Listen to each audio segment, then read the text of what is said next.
మహబూబాబాద్ జిల్లాలో కీచక అధ్యాపకుడి భాగోతం బయటపడింది.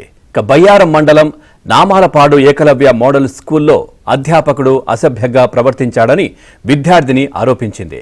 తల్లిదండ్రులకు విషయం చెప్పి వారితో కలిసి పాఠశాల ప్రిన్సిపల్కు ఫిర్యాదు చేసింది. ఈ ఘటనపై కళాశాల ప్రిన్సిపల్, పోలీసులు రహస్యంగా విచారణ జరుపుతున్నారు.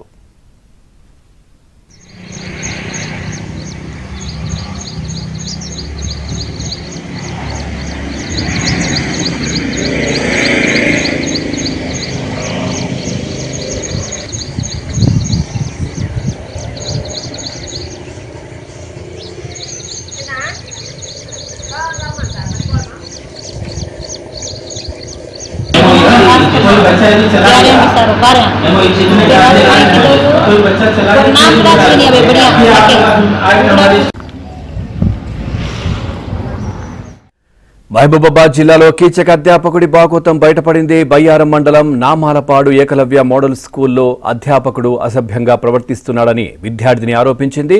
తల్లిదండ్రులకు విషయం చెప్పి వారితో కలిసి పాఠశాల ప్రిన్సిపల్కు ఫిర్యాదు చేసింది. ఈ ఘటనపై కళాశాల ప్రిన్సిపల్, పోలీసులు రహస్యంగా విచారణ జరుపుతున్నారు. ఓవరాల్గా ఈ అంశానికి సంబంధించి మరింత సమాచారాన్ని మా కరెస్పాండెంట్ నవీన్ అందిస్తారు. నవీన్, ఏంటి రహస్యంగా విచారణ జరపడానికి కారణం ఏంటి, అవసరం ఏంటి? పవన్, ప్రభుత్వ గురుకుల పాఠశాలలో పరిస్థితి ఏ విధంగా ఉంది అంటే అమ్మాయిలు ఏ విధంగా బాధపడుతున్నారు అనేటువంటి దానికి ఈ ఘటన కూడా మనం ఒక అద్దం పడుతుందని చెప్పాలి. ఏకలవ్య ప్రభుత్వ మోడల్ స్కూల్ ఇది కేంద్ర ప్రభుత్వం నిర్వహణలో కొనసాగేటువంటిది. అక్కడ అధ్యాపకుడిగా ఉన్నటువంటి గణేష్ టర్కో అనేటువంటి వ్యక్తి కామంతో కళ్ళు మూసుకుపోయి విద్యాబుద్ధులు నేర్పాల్సినటువంటి గణపతి టర్కో విద్యార్థిని పట్ల అసభ్యంగా ప్రవర్తిస్తూ నిత్యం లైంగిక వేధింపులకు గురి చేస్తుండడం చాలా విస్మయం కలిగిస్తోంది. ప్రభుత్వ ఏకలవ్య మోడల్ స్కూల్లో ఈ ఘటన జరిగింది.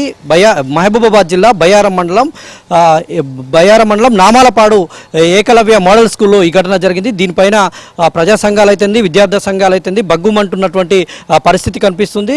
ఈ మోడల్ స్కూల్లో గణపతి టర్కో ఈ ఇంటర్మీడియట్ సెకండ్ ఇయర్ అమ్మాయికి విద్యాబుద్ధులు బోధించాల్సి ఉంది. అయితే ఆయన క్లాస్కి వచ్చేటువంటి సమయంలో కానీ తర్వాత బయట ఆవరణలో ఏకలవ్య మోడల్ స్కూల్ ఆవరణలో కలిసినప్పుడు అమ్మాయి పైన అసభ్యంగా ప్రవర్తించడం, తన పట్ల అసభ్యంగా ప్రవర్తించడం, ఇష్టం వచ్చినట్లు ఎక్కడ పడితే అక్కడ టచ్ చేయడం, ఇట్లాంటి ఘటనలతో బాధపడినటువంటి సదరు విద్యార్థిని తల్లిదండ్రులకు చెప్పింది. తల్లిదండ్రులు ఇవాళ వాళ్ళ బంధువులతో కలిసి మోడల్ స్కూల్కి వచ్చారు. మోడల్ స్కూల్లో రహస్యంగా విచారణ జరిపిన తర్వాత వాళ్ళు పోలీసులకు ఫిర్యాదు చేశారు. పోలీసులు కూడా ఈ ఘటన పైన విచారణ జరుపుతున్నారు. అయితే ఇట్లాంటి ఘటనలు ఎట్లా చూడాలి ఏంటి అనేటువంటిది ప్రజా సంఘాల నేతలు ఉన్నారు, వారితో కూడా మాట్లాడించేటువంటి ప్రయత్నం చేద్దాం.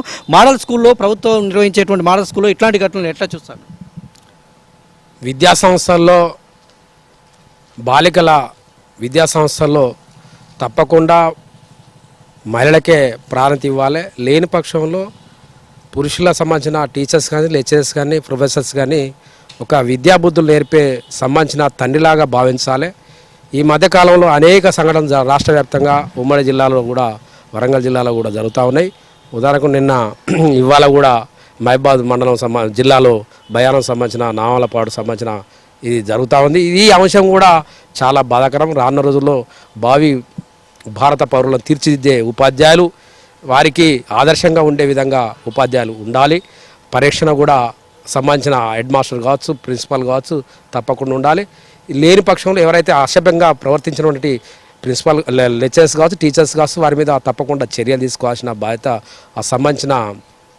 ఆ స్థానిక సంబంధించిన విద్యా సంస్థ చూడాల్సిన బాధ్యత ఉండాలి. అధికారులు పర్యవేక్షణ ఉండాలి. ఇలాంటి అనేక ఘటనలు జరుగుతూ ఉన్నాయి.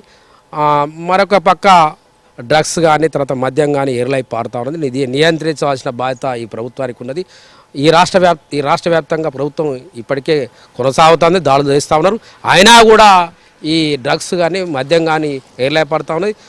మద్యం మీద, డ్రగ్స్ మీద నియంత్రించవలసిన బాధ్యత ఉండవలసిన బాధ్యత పొద్దున్నే, ఉదయమే, సాయంత్రం కానీ ఏదైనా కానీ సమయం లేకుండా కూడా జరుగుతుంది.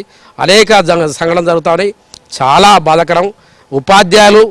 ఉపాధ్యాయులు తప్పకుండా పిల్లలను తమ పిల్లలుగా భావించాలా, తమ కూతురులాగా భావించాలా. ఇది సంఘటనలు చాలా బాధాకరం. రానున్న రోజుల్లో భావి పౌరులకు తీర్చిదాల్సిన బాధ్యత అధ్యాపకుల మీద ఉండాలని మేము demand. Thank you very much.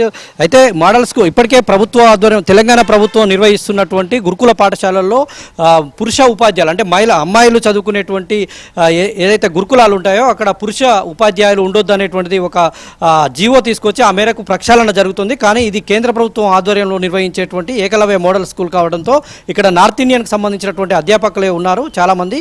వాళ్ళను కూడా వాళ్ళ ఆధ్వర్యంలో కూడా మహిళా ఉపాధ్యాయులను నియమించాలన్నటువంటి డిమాండ్ అయితే ఇక్కడ